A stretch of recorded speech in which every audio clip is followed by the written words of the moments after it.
किसान खेत में जुताई कर रहा था, तो उसके हल से कुछ पत्थर निकल के आए। उसने पत्थर देखे कि खेत के बीचों बीच बहुत सारे पत्थर हैं, ये तो फसल को बिगाड़ देंगे। तो उसने एक टोकनी में सारे पत्थर भरे और किनारे बैठ गया। वहाँ बहुत बड़ा सरोवर था, वहाँ बैठा और एक एक पत्थर वो सरोवर में फेंकता गया, एक एक पत्थर फेंकता गया, फेंकता गया, फेंकता गया। वहाँ से एक व्यक्ति निकला, उसने कहा, भाई ये क्यों फेंक रहे हो, जानते हो इसकी कीमत क्या है? उसने कहा, भाई खेत के बीच में पत्थर थे, फसल को बिगाड़ते, फेंक रहा हूँ, खेत साफ कर रहा हूँ। उसने कहा, मैं जौहरी हूँ, मैं जानता हूँ कि जिसे तुम पत्थर समझकर फेंक रहे हो वह हीरा है। ऐसा हीरा दुनिया में कहीं नहीं है जैसे तुम फेंक रहे हो। अब वो किसान रोने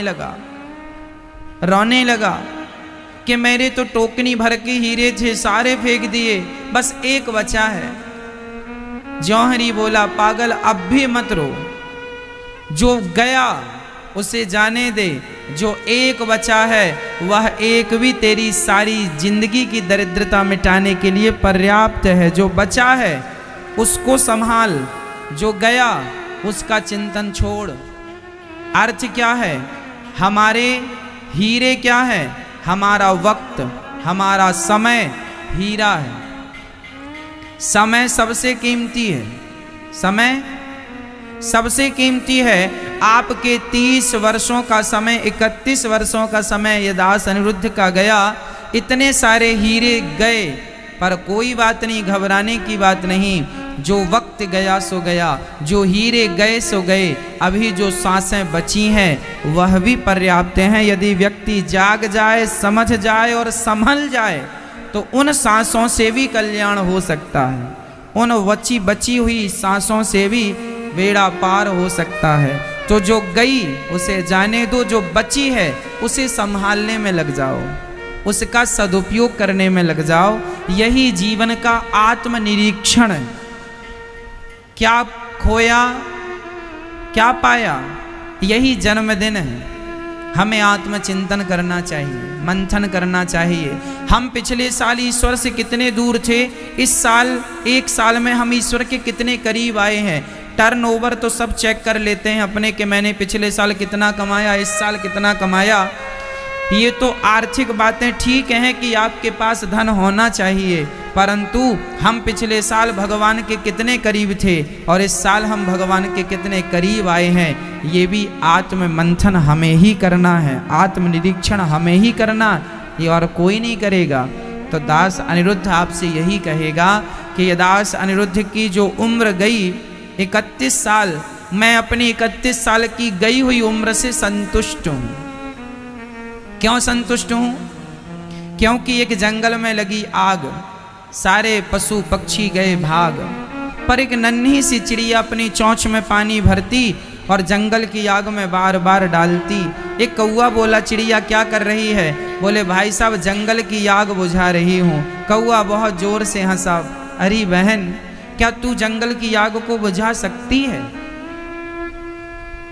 चिड़िया बोली, कौआ भाई साहब जंगल बहुत बड़ा है, आग भी बड़ी भयंकर है, मैं तो आग को नहीं बुझा सकती।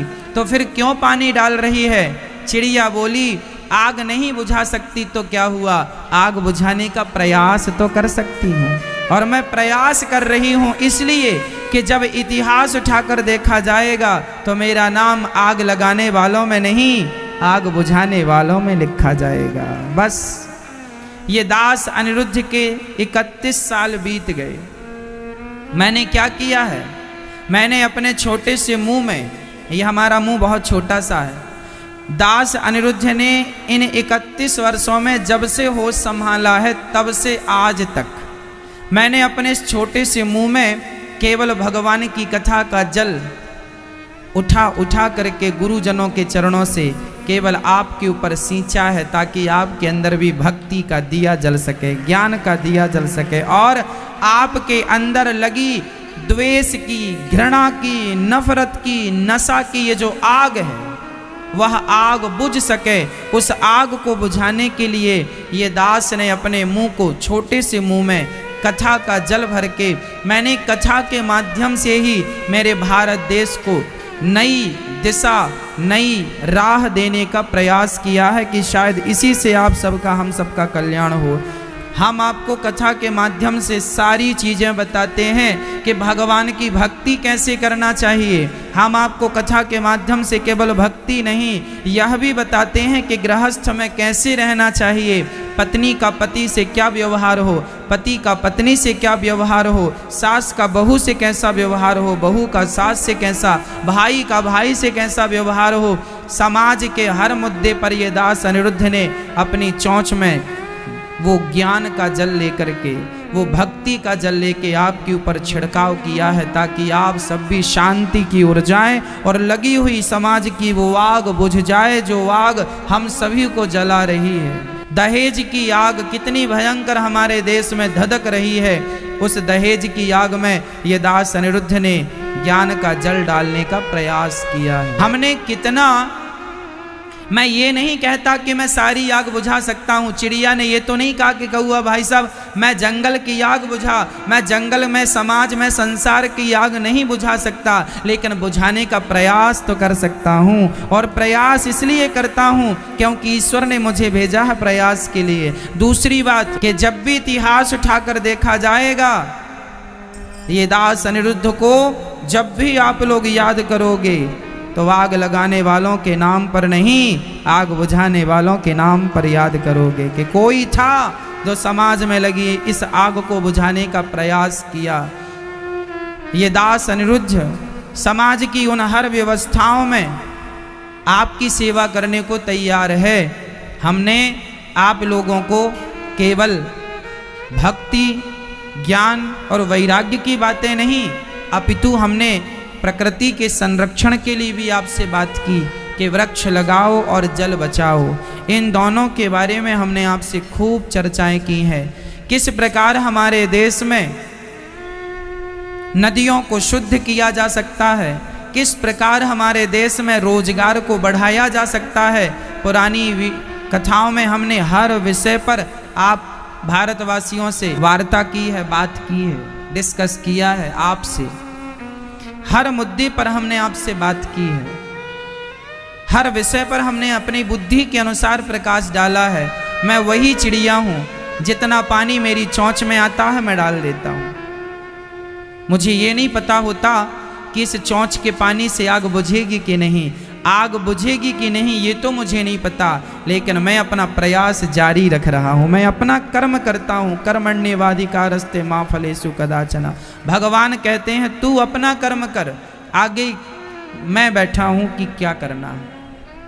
ये दास अनिरुद्ध ने इन 31 वर्षों में आप सभी की सेवा, इन 31 वर्षों में 225 माताएं, इन वृद्ध माँओं को जिनका कोई सहारा नहीं था, उन माँओं को सहारा मिला है, उन माँओं को रहने की व्यवस्थाएं मिली हैं, खाने को भोजन मिला है, आप सभी का प्यार मिला है। इन 31 वर्षों में ये हुआ।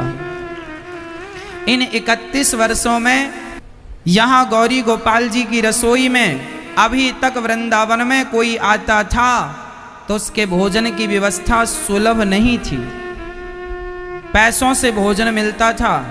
लेकिन अब बिहारी जी ने ये दास अनिरुद्ध को आज्ञा दी, अब वृंदावन में कोई भी आ जाए, कितने भी लोग आए, 10,000 आए, 20,000 आए, 50,000 लोग आए, सबका भोजन फ्री गौरी गोपाल जी की रसोई में। इन 31 वर्षों में आने वाले हर यात्रियों का, हर तीर्थ यात्रा, हमारे हिंदू धर्म में कहते हैं तीर्थ यात्रा करने जो गया है उस तीर्थ यात्री को आपने एक रोटी भी खिला दी है तो वह पुण्य का काम है। बस ये दास अनिरुद्ध ने इन 31 वर्षों में यह संकल्प लिया है कि वृंदावन धाम में आया हुआ कोई भी व्यक्ति गौरी गोपाल जी के दरवाजे आएगा तो उसे भोजन जरूर मिलेगा।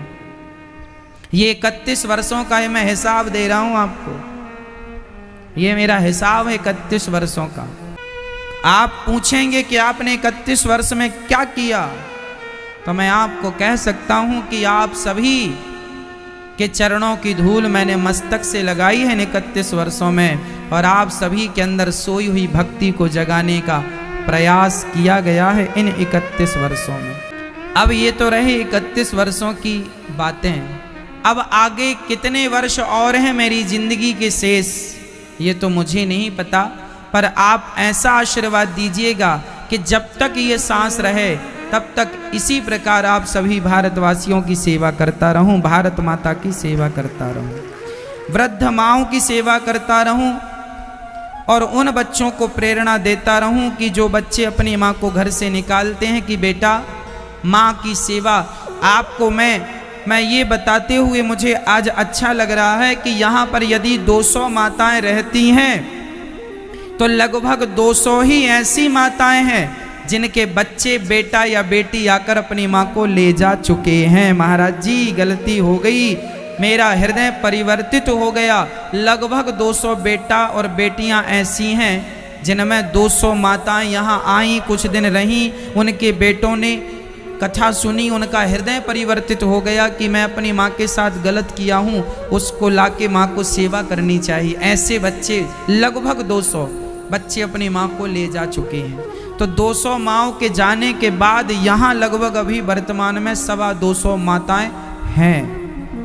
तो लगभग 200 बेटों का यदि हृदय परिवर्तित हो गया, यदि हमने 200 लोगों का भी हृदय परिवर्तन कर दिया कि माँ के प्रति वो जाग गए, जो अपमान करके निकाल चुके थे आज वही सम्मान से ले गए, तो 200 लोगों को भी जिंदगी भर में आप जगा देंगे तो भी कल्याण है। ये आपसे कहता हूं, इसलिए कम से कम एक को भक्त, आपसे मेरी एक प्रार्थना है, आप लोग कम से कम एक व्यक्ति को भक्त जरूर बनाइएगा, कम से कम एक व्यक्ति को भगवान से जरूर जोड़ दीजिएगा। कम से कम एक को, कम से कम भगवान पूछेंगे कि तूने क्या किया, मैंने तुझे संसार में भेजा था तो मैं हिसाब दूंगा ना। जैसे आज मैं 31 वर्षों का हिसाब आपको दे रहा हूं, ऐसे मुझे यहां से जाने के बाद भगवान को भी हिसाब देना है। वो भी पूछेंगे मैंने तुझे 31 साल दिए, 50 साल दिए, 80 वर्ष दिए, 100 साल दिए, तूने क्या किया? क्या जवाब दोगी माँ? लड़ाई किया, झगड़ा किया, निंदा की, चुगली की, अपशब्द कहे, यही ना। हिसाब हमसे भी और आपसे भी मांगा जाएगा, तैयार रहिएगा।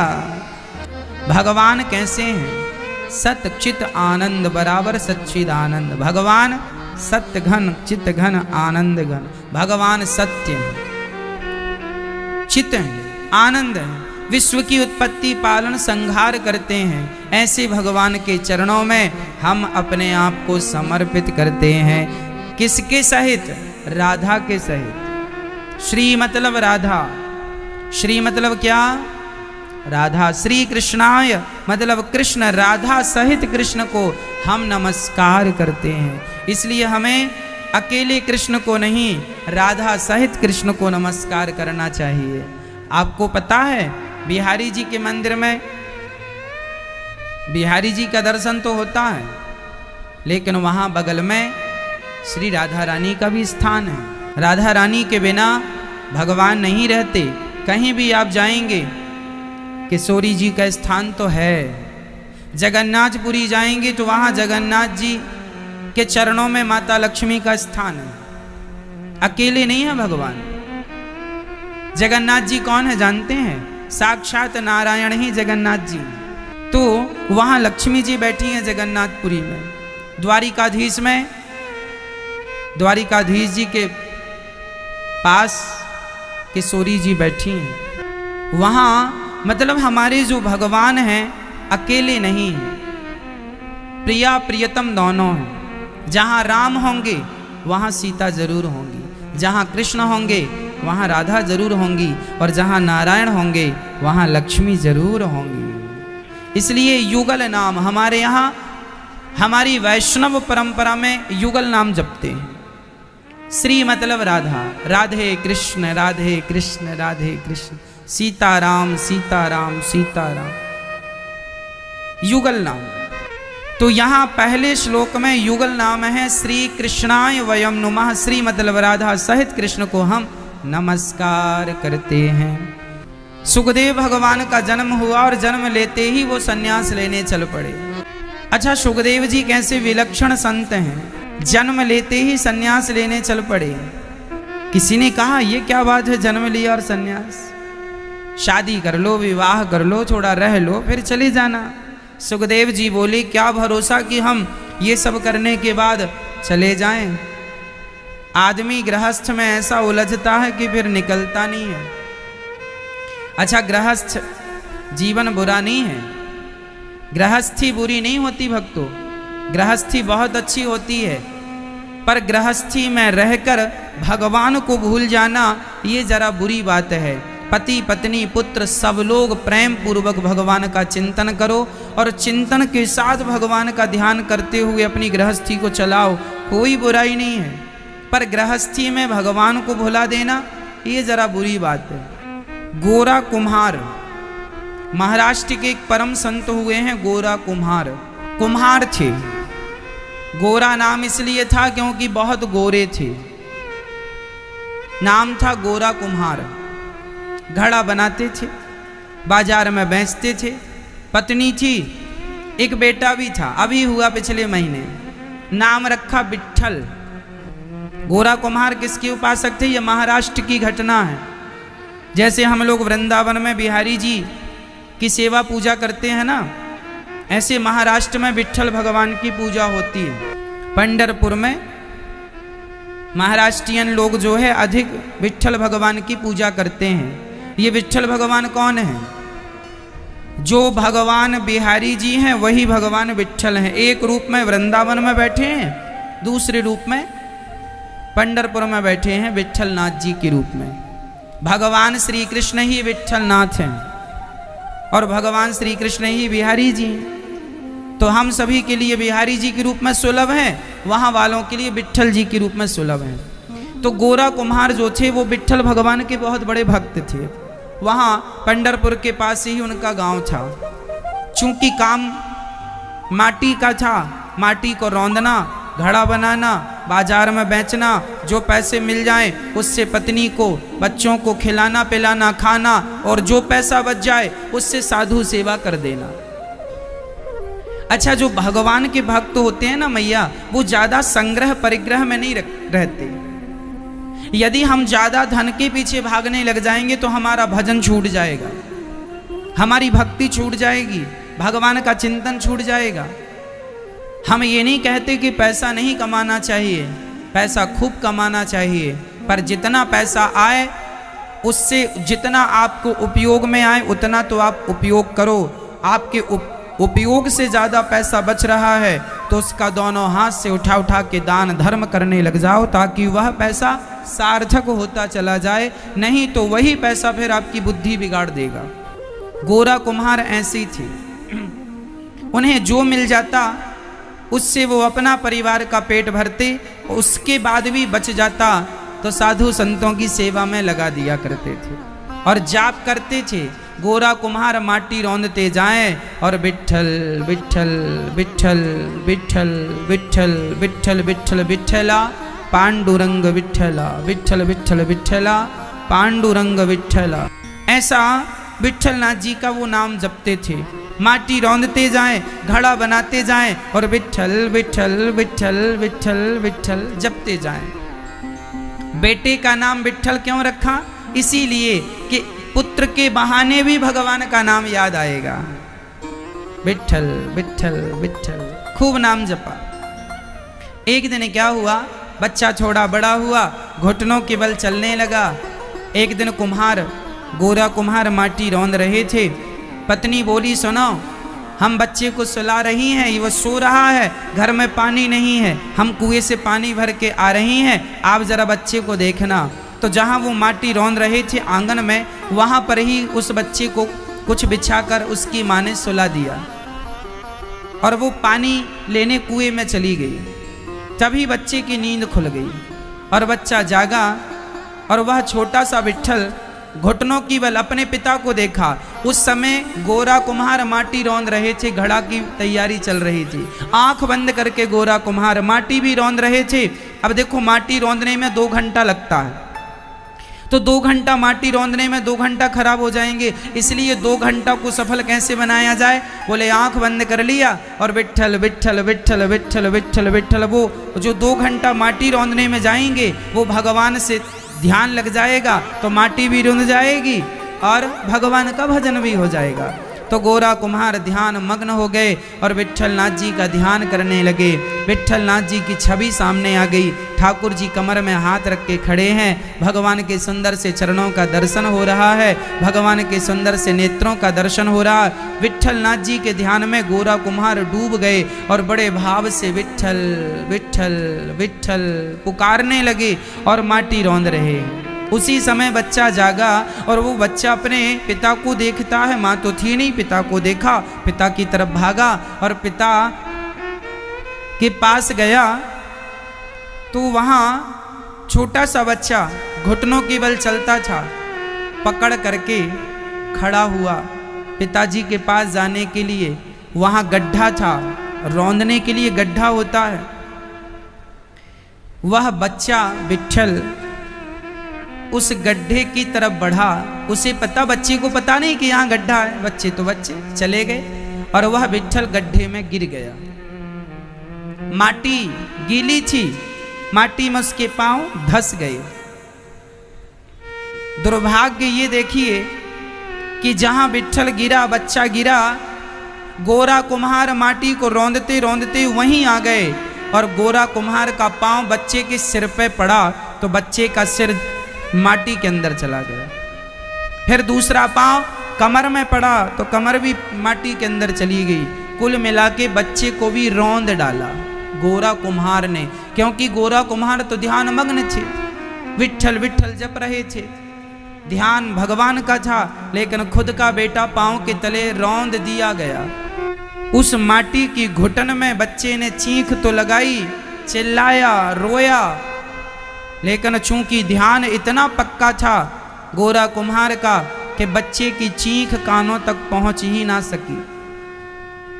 जब भगवान से संबंध हो जाता है ना भक्तों, जब भगवान के प्रेम के तार जुड़ जाते हैं तो संसार का कनेक्शन कट हो जाता है। संसार में क्या चल रहा है पता नहीं लगता। एक बार आपका ध्यान भगवान में लग जाए, एक बार चिंतन में ध्यान लग जाए, मन वहाँ लग जाए भगवान के श्री चरणों में, तो संसार से कनेक्शन कट हो जाता है। संसार में क्या हो रहा है पता नहीं चलता। अभी आपको भगवान से ना वो संपर्क संबंध जुड़ा नहीं है, इसलिए आपको सारी जानकारियाँ संसार की रहती। इतने में उसकी माँ, विट्ठल की माँ आई, पानी लेकर। देखा तो बच्चा बिस्तर पे नहीं, चिल्लाया, बेटा विट्ठल, कहाँ हो बेटा विट्ठल? चारों तरफ अंदर गई, कमरे में देखा, बाहर देखा, आंगन में देखा, कहीं नजर नहीं आए। और गोरा कुम्हार तो विट्ठल विट्ठल जप रहे हैं। तभी ये विट्ठल की माँ दौड़ पड़ी उस गड्ढे की तरफ और जाकर देखा तो बच्चे का कपड़ा नजर आ रहा था। कूद गई, कूद कर हाथ डाला, उठाया, बच्चा निकला। पर निकला तब जब बहुत देर हो चुकी थी। बच्चा तो चला गया था, दम घुटने से उसकी मृत्यु हो गई थी, मर चुका था। मरे हुए बच्चे को गोद में लेकर मां रोने लगी, विलाप करने लगी। और जब जोर जोर से रोने लगी तो गोरा कुम्हार की समाधि खुल गई। जागे, अरे देवी क्या हुआ, क्यों रोती हो? कुछ बोल ना पाई, बच्चे को दिखा दिया। गोरा कुम्हार बोले, ये इसे क्या हुआ? क्या बताए कि क्या हुआ? आपने जान ले ली अपने बच्चे की। ऐसे कोई माटी रौंदता है? अपने बच्चे को रौंद डाला। अरे भाग्यवान, मैं तो विट्ठल के चिंतन में था। उस दुखिया माँ ने कहा, ले ली तेरे विट्ठल ने, जान ले ली मेरे बच्चे की। गोरा कुम्हार ने मुंह में हाथ रख दिया, देख देवी ऐसा ना कहे, वो भगवान किसी की जान नहीं लेते, गलती मेरे से हुई है, पर तू रो मत। क्या करूं मैं, रोऊं नहीं तो क्या नाचने लग जाऊं? आपने अच्छा किया, इसका धन्यवाद दूं? मार डाला आपने मेरे बच्चे को। रोने लगी। गोरा कुम्हार ने मन में विचार किया, हे विट्ठल ये ठीक कह रही है। हे विट्ठल बच्चा को मरना था, यदि इसकी उम्र इतनी ही थी तो मैं आपसे ये नहीं कहता कि आपने मेरे बच्चे को क्यों मार डाला। मैं शिकायत नहीं करता अपने विट्ठल से। हे विट्ठल मैं ये नहीं कहता कि आपने मेरे बच्चे को मार डाला। हे विट्ठल नाथ जी बात यह है कि यदि ये बच्चा मर गया तो कलंक मेरे माथे आएगा कि एक बाप ने अपने बेटे को रौंद करके मार डाला। और हे विट्ठल नाथ जी आप तो जानते हैं मैं गरीबी में जी सकता हूं, मैं बिना रोटी के जी सकता हूं। आप रोटी मत दीजिए मैं जी लूंगा, लेकिन माथे पे कलंक लेके मुझसे जिया नहीं जाएगा। यदि मारना ही है तो विट्ठल नाथ जी मुझे भी मार दो, क्योंकि अब मैं ये कलंक लेकर जी नहीं सकता कि मैं पुत्र का हत्यारा हूं। ये जमाना मुझे हत्यारा कह के बुलाएगा। हे विट्ठल नाथ जी जो यदि मेरे अपराध हैं, मैं पापी हूं तो दंड मुझे दो। यदि मारना था इसे बच्चे को तो इसकी मौत से ये मर जाता, मुझे दुख नहीं होता, क्योंकि जन्म देना भी आपका काम है और मार देना भी आपका काम है। आप मार देते मैं शिकायत नहीं करता, लेकिन इसकी हत्या का कलंक मेरे माथे पे लगा। विधाता मैं इस कलंक के साथ जी तो नहीं सकता। और गोरा कुम्हार कहने लगा, हे विट्ठल नाथ जी आपके भक्त को कलंक लग जाए, क्या ये आपको मंजूर है? तभी विट्ठल नाथ जी ने सोचा देखो तो ये गोरा कुम्हार कितना भोला है, कितना सच्चा है, कितना सरल है। इसका बेटा मर गया पर ये बेटे के मरने पर रोता नहीं है। अरे किसी का ऐसे बेटा मर जाए तो लोग भगवान को गालियां देने लग जाएं, अरे किया भजन, क्या किया, मार डाला।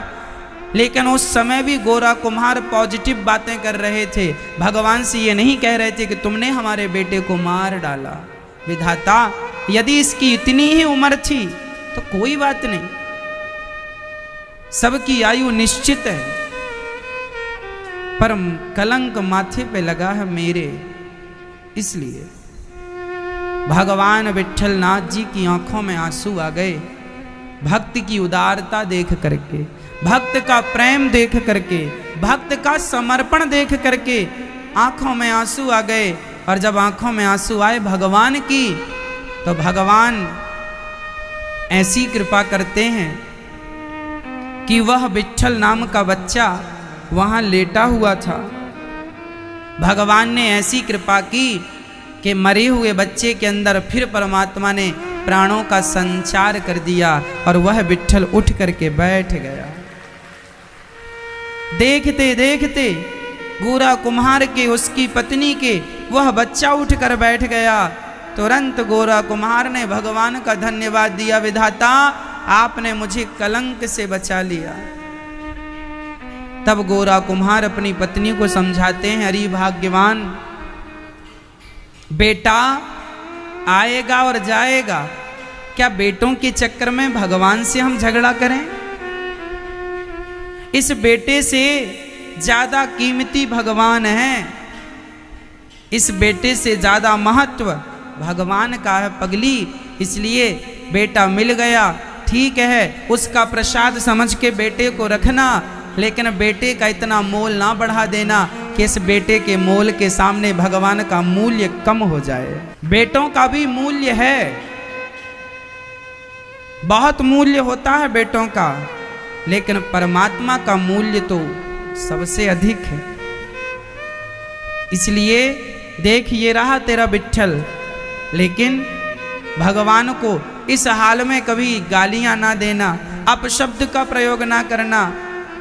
वो भगवान है, जितना उन्होंने दिया है, यदि 10 साल के लिए बेटा दिया, 10 साल में किसी का बेटा चला गया 5 साल में किसी का बेटा चला गया, 50 साल में किसी का बेटा चला गया। आप कहते हैं महाराज हमारा जवान बेटा मर गया। अरे भाई, आपको ये तो दिख रहा है कि जवान बेटा आपको छोड़कर चला गया, आपको ये नहीं दिख रहा है कि आपकी किस्मत में तो बेटा था ही नहीं, वो तो आपकी भक्ति के बल पर परमात्मा ने कृपा करके 10 साल की खुशियां फिर भी आपकी झोली में डाल दी कि चलो मेरा भक्त है 10 साल खुश रहे। फिर भी मैं आपसे कहता हूं कि बेटा बेटी धन दौलत इन सबसे ऊपर भगवान है।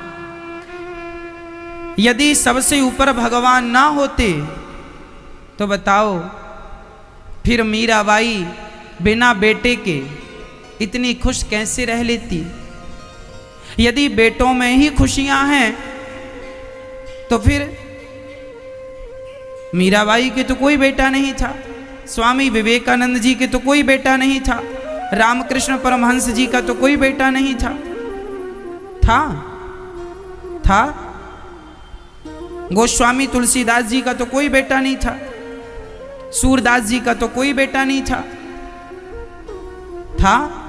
फिर भगवान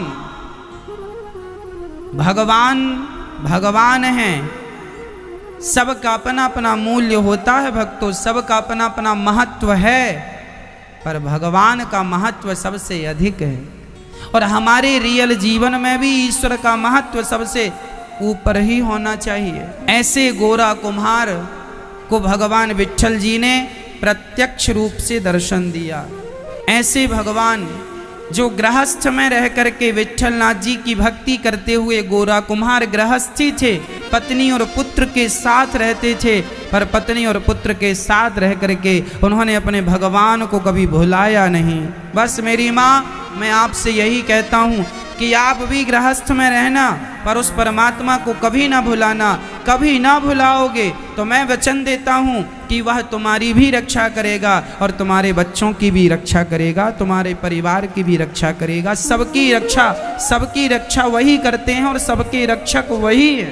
केवल विश्वास बना के रखना पूर्ण रूप से कि भगवान मेरा बाल भी बांका नहीं होने देंगे। ये विश्वास नाम का जो शब्द है ना मेरी माँ, इसे मजबूत करने की जरूरत है। भगवान के प्रति बिल्कुल ऐसा विश्वास हो। अभी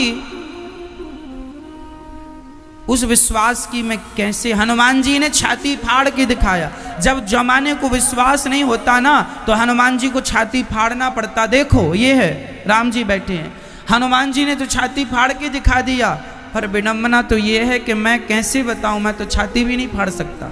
मैं आपसे कहना चाहता हूं कि भगवान से छाती फाड़ विश्वास करना।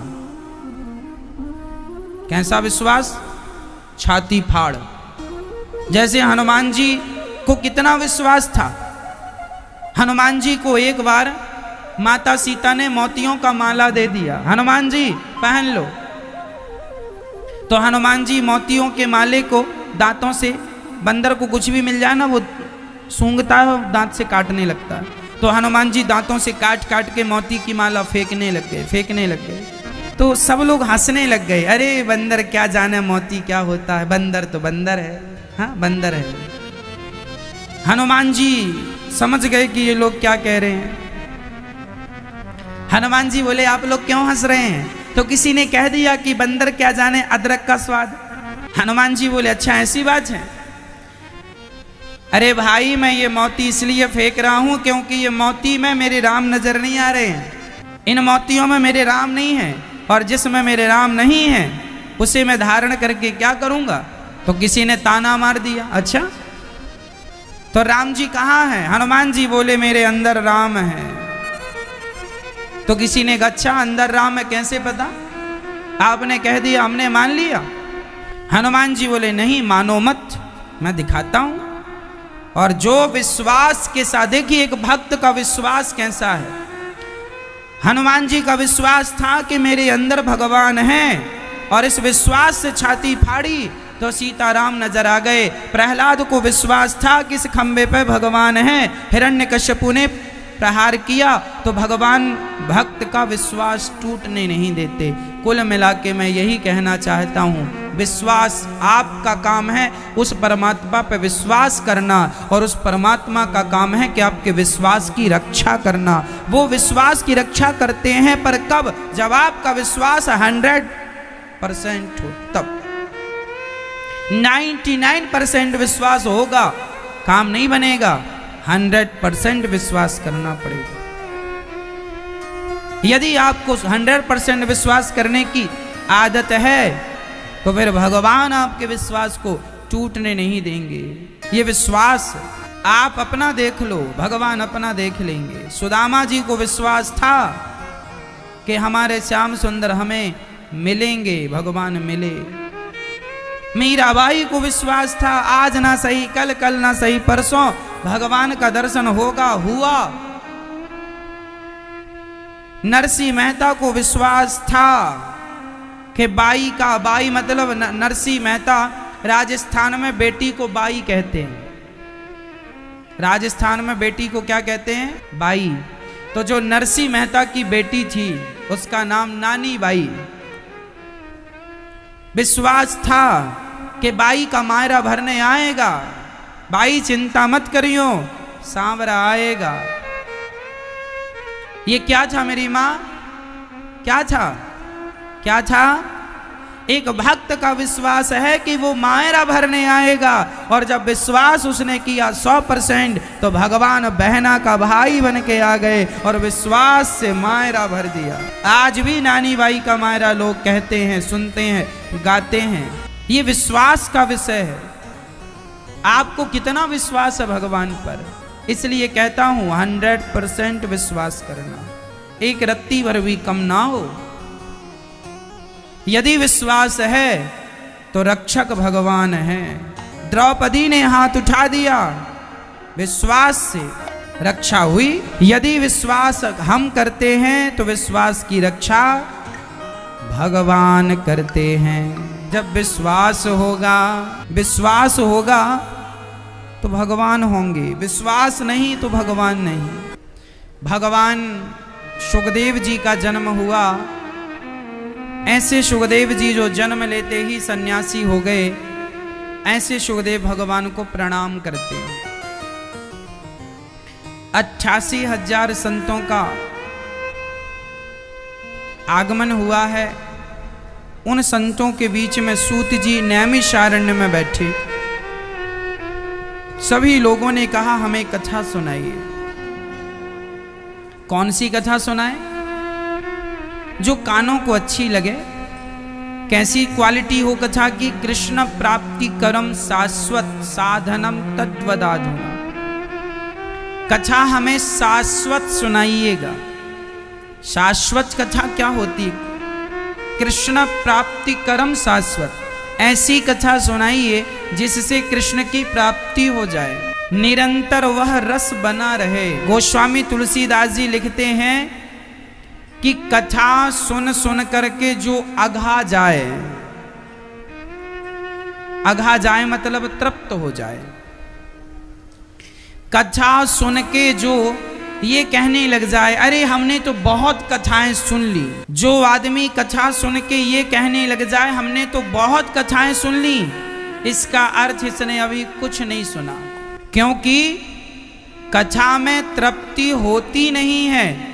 जिसकी तृप्ति हो गई उसने ना तो कथा को जाना ना तो भगवान को जाना।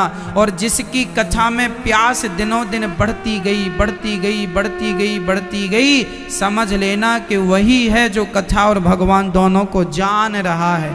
कथा हमारी प्यास बुझाती नहीं है, कथा हमारी प्यास बढ़ाती। यदि कथा से हमारी प्यास बढ़ गई तो समझ लेना कि हम अच्छे कथा प्रेमी हैं। और प्यास और सुने, कथा और सुने। बहुत सुन ली। एक सज्जन अभी आए हमारे पास 4 दिन पहले, उन्होंने कहा महाराज जी हमने आपके वाणी से 100 कथाएं श्रवण कर ली, टीवी के माध्यम से 100 कथाएं श्रवण कर ली। अभी लगभग 500 कथाएं होने को आ गई हैं। 500 कथाएं हो गई लगभग। दास अनिरुद्ध के इस वाणी से भगवान की कितनी कथाएं हो गई? 500। कुछ 4-6 कथाएं कम है 500 में, लगभग 500 इसलिए हम बोल रहे हैं, जिसमें कि बहुत सारे श्रोता ऐसे हैं जिन्होंने 100 कथाएं सुन ली, 200 कथाएं सुन ली, और उसके बाद भी कथा सुनने आते हैं। कहते हैं कि कथा जितनी सुनते हैं प्यास उतनी बढ़ती है, उतनी बढ़ती है, उतनी बढ़ती है। कथा से मन अघाता ही नहीं है, तृप्त ही नहीं होता। रसगुल्ला खाने से तो पेट भर जाता है, रबड़ी खाने से तो तृप्ति मिल जाती है, पर कथा सुनने से, आप बताओ 3.5 घंटे की कथा आप लोग रोज सुनते हैं, 3.5 घंटे के सुनने के बाद भी हमें ऐसा लगता है कि समय होता तो हम और सुना देते। आपको भी लगता होगा कि थोड़ा और सुन लेते। किस किस को लगता है? सबको लगता है। यही कथा है। कथा कैसी हो? कृष्ण प्राप्ति करम शाश्वत, जो कृष्ण की प्राप्ति करा दे वही शाश्वत कथा है। वो कथा ही इस कलयुग में भगवान की प्राप्ति कोई करा सकता है तो केवल भगवान की कथा करा सकती है, दूसरा कोई ऑप्शन नहीं है। अच्छा ये बताओ, आप में से कितने लोग ऐसे हैं जो पहली बार वृंदावन आए हैं? आप इतने लोग पहली बार आए? अच्छा, देखो इतने लोग पहली बार आए हैं। अच्छा मुझे अब ये बताओ कि आप पहली बार वृंदावन आए हैं, तो ये बताओ कि वृंदावन आने का मन कथा सुनने के बाद हुआ कि नहीं? यदि कथा सुनने के बाद ही आपका ये मन हुआ कि अब वृंदावन चलें बिहारी जी का दिन, की कथा इतनी सुंदर है, वो बिहारी जी कितने सुंदर होंगे, तो कथा सुन के आप में से ऐसे कितने लोग हैं जो कथा सुनने के बाद ही ये विचार किए कि अब वृंदावन जाना चाहिए बिहारी जी का दर्शन? हाथ उठाओ, देखो आप सभी हैं, आप सभी हाथ उठा के बताइए कौन कौन ऐसे हैं। इतने लोग हैं। इसका अर्थ क्या हुआ? आज आपको बिहारी जी मिले, आज आपको बिहारी जी का दर्शन हुआ, तो बताओ किसकी बदौलत हुआ? कथा की बदौलत। यदि कथा ना होती, कथा ना सुनते, तो भगवान के चरणों में प्रेम ना होता। कथा ही प्रेम का एकमात्र साधन है, ऑप्शन है, दूसरा कोई ऑप्शन नहीं। आपने कथा सुनी, आप तो अपने घर में काम कर रहे थे, आप तो पिक्चर देखने के लिए टीवी चालू किए थे, सीरियल देखने के लिए, लेकिन अचानक कथा लग गई। कई लोगों के साथ ऐसे ही हुआ, कथा सुनने लगी तो 1 दिन सुनी, 2 दिन सुनी, 3 दिन सुनी, 50 कथाएं सुन ली, और अब बिहारी जी का ऐसा विचार हुआ उनका कि कथाएं इतनी सुन ली हैं, जिनकी कथाएं इतनी सुनी हैं, एक बार उन्हें बिहारी जी को देख लेना चाहिए। सो देखने के भाव से वृंदावन आ गए। मतलब टोटल आप वृंदावन आए, इसके पीछे भगवान की कथा है। इसके पीछे कौन है? भगवान की कथा। इसका अर्थ यही हुआ कि कथा ना होती तो बिहारी जी के दर्शन की उत्कंठा ना होती। दर्शन की ये जो आपकी उत्कंठा है, दर्शन की ये जो चाहत है, दर्शन की जो लगन है, लालसा है, ये लालसा किसने जगाई? कथा ने। इसका अर्थ यही है कि यदि ये कथा आपके अंदर भगवान से मिलने की लालसा जगाती है, और आप यदि वृंदावन तक पहुंच के बिहारी जी का दर्शन करते हैं, तो विश्वास रखिए यदि इस कथा ने आपको बिहारी जी से मिलाया है, तो यही कथा आपको भगवान के धाम पहुंचाएगी, यही कथा पहुंचाएगी। जुड़े रहिएगा, अपने आप को इस कथा से जोड़ के रखिएगा। बस जैसे पतंग अपने आप को डोरी से, धागे से जोड़ करके रखती है, यदि धागा कट जाए तो पतंग नीचे आ जाती है। जैसे पतंग को उड़ना हो तो उसे धागे का सहारा लेना ही पड़ता है, उसी प्रकार संसार का कोई प्राणी कहे हमें मोक्ष प्राप्ति करनी है, भगवान को प्राप्त करना है तो बेटा मोक्ष पा या भगवान को पा, उसके लिए तुझे कथा का सहारा लेना ही पड़ेगा। बिना कथा के ना मोक्ष है, ना मुक्ति है, ना भगवान का दरस परस, कुछ भी नहीं है। बिना कथा के आदमी जीरो है। कथा सुनने के बाद ही आप लोग नाम जपने लगे हो भगवान का, माला जपने लगे हो राम नाम की, कृष्ण नाम की, नारायण नारायण। यदि कथा सुनते हैं तो देखो भगवान का दर्शन भी होता है, माला भी जप रहे हैं, आपके घर में सुख शांति भी हो गई। पहले कितने हजारों लोग हमसे ये कह चुके हैं, महाराज जी हमारे घर में बहुत अशांति थी, पर जब से कथा सुनी तब से बहुत शांति हो गई। ये आप लोगों का रिस्पॉन्स है, आप लोग हमें बताते हैं। आज ही एक बहन आई और रोने लग गई, अच्छी पढ़ी लिखी सभ्य समाज की समझदार, रोने लगी। हमने कहा क्या हुआ? उन्होंने कहा महाराज जी हम इतने परेशान हो गए थे, लेकिन कथा सुनने के बाद हमारी सारी जिंदगी बदल गई। आज ही उन्होंने हमसे ये कहा। ऐसी एक नहीं मेरी माँ, दो नहीं, हजारों नहीं, लाखों लोग हैं ऐसे भारत में जिनकी जिंदगी कथा ने बदल दी। आप बताइए, आप में से ऐसे कितने लोग हैं जिनके जीवन में कथा से परिवर्तन हुआ है? सच्ची बताना, आप इतने लोग हैं? हाथ उठा के बताइए। आप सच्ची कह रहे हैं आपके जीवन में कथा से परिवर्तन हुआ है? यदि आपके जीवन में परिवर्तन हुआ है तो औरों को जरूर बताइएगा, ताकि उनका जीवन भी परिवर्तित हो जाए, उनके जीवन का भी अंधकार मिट जाए। ये कथा का प्रभाव है, ये हम नहीं कह रहे हैं, ये कथा का प्रभाव। ये जो भागवत है ना, ये प्रत्यक्ष भगवान है। ये जो वाणी आप सुन रहे हैं, ये भगवान की वाणी सुन रहे हैं। माध्यम हम हैं, माध्यम ये अनिरुद्ध हो सकता है, पर ये भागवत तो भगवान की वाणी है ना। गीता आप कहो या हम कहें, लेकिन गीता वाणी किसकी है? गीता वाणी किसकी है? भगवान की।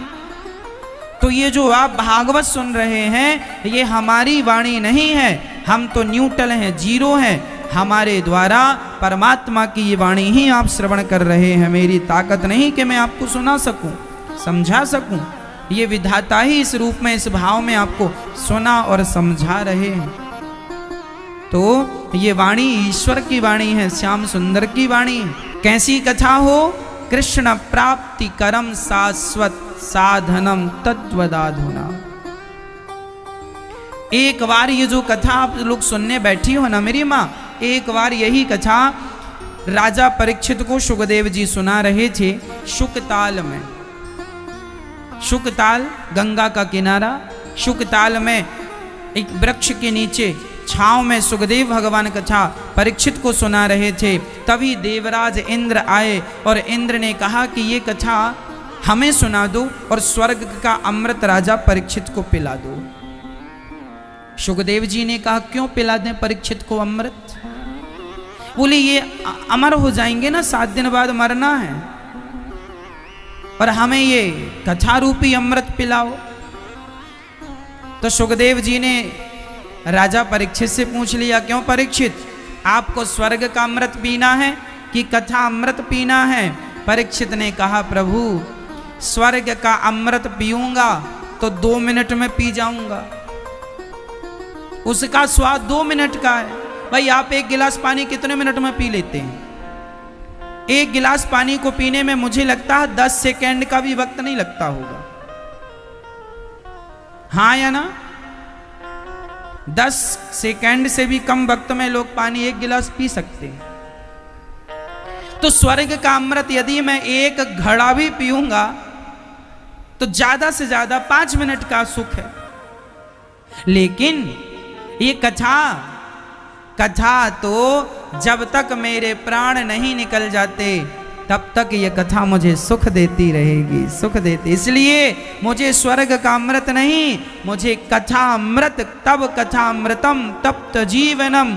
ये कथा अमृत है, ऐसा गोपियां गोपी गीत में गा रही। कैसे रहें हम कथा के बिना, कैसे रहें हम कथा के बिना? शायद भोजन के बिना जीवन संभव है, शायद भोजन के बिना जीवन संभव है, परंतु कथा के बिना जीवन संभव नहीं है। राजा परीक्षित ने 7 दिन तक ना पानी ग्रहण किया आपने, ना तो भोजन ग्रहण किया।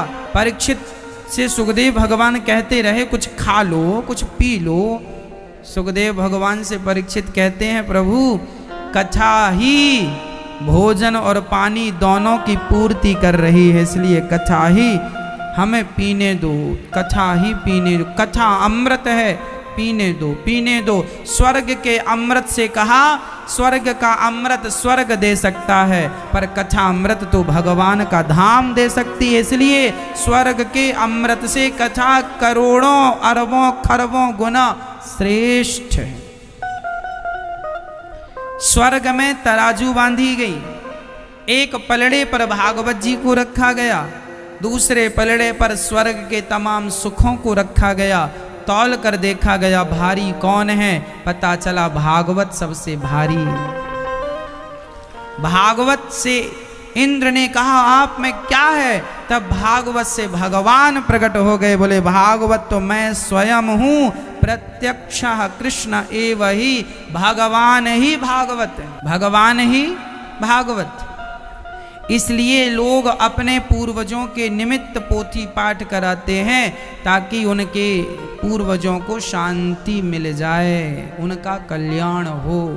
भागवत जी सब प्रकार से, सब प्रकार, क्योंकि भागवत भगवान है, सब प्रकार से भागवत जी मंगल करती हैं। जो जिस इच्छा से भागवत श्रवण करता है भागवत जी वह इच्छा पूरी करती हैं। बस इच्छा आप कर लीजिए, भागवत जी उसे पूरा कर देंगी। हुंदकारी जैसा पापी भागवत जी से मुक्त हुआ। इंद्र को बड़ी गिलानी हुई कि मैंने भगवान का अपमान कर दिया, तौल दिया, भगवान ने क्षमा किया, कोई बात नहीं। 7 दिन में परीक्षित की सदगति हो गई। एक बार ये भागवत जी को नारद जी ने भी सुना। जो जो सुनता है सबका कल्याण होता। भाई गंगा का जो जो पानी पिएगा उसकी प्यास बुझती जाएगी, जो जो भोजन करेगा उसकी भूख मिटती जाएगी, जो जो कथा सुनेगा उनकी इच्छाएं भागवत जी पूरी करती जाएंगी, उनका मनोरथ पूरा होता चला जाएगा। आज पूज्य श्री अनिरुद्धाचार्य जी महाराज ने हम सभी लोगों को बहुत ही उत्तम एवं शिक्षाप्रद कथा सुनाई है। आशा करता हूँ कि इस शिक्षाप्रद कथा से हम सभी लोग कुछ न कुछ शिक्षा अवश्य ग्रहण करेंगे और अपने जीवन को सुखी और सात्विक बनाने का प्रयास करेंगे।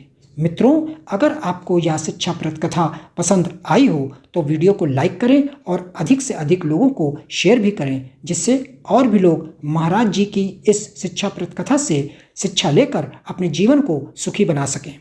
मित्रों, अगर आपने अभी तक हमारे चैनल को सब्सक्राइब नहीं किया है तो हमारे चैनल को तुरंत सब्सक्राइब भी कर लें, जिससे आपको नोटिफिकेशन के माध्यम से महाराज जी के शिक्षाप्रद कथा तुरंत प्राप्त हो सकें। मित्रों, तो कल फिर किसी शिक्षाप्रद कथा के साथ आप लोगों के समक्ष प्रस्तुत होंगे। तब तक के लिए जय श्री राधे।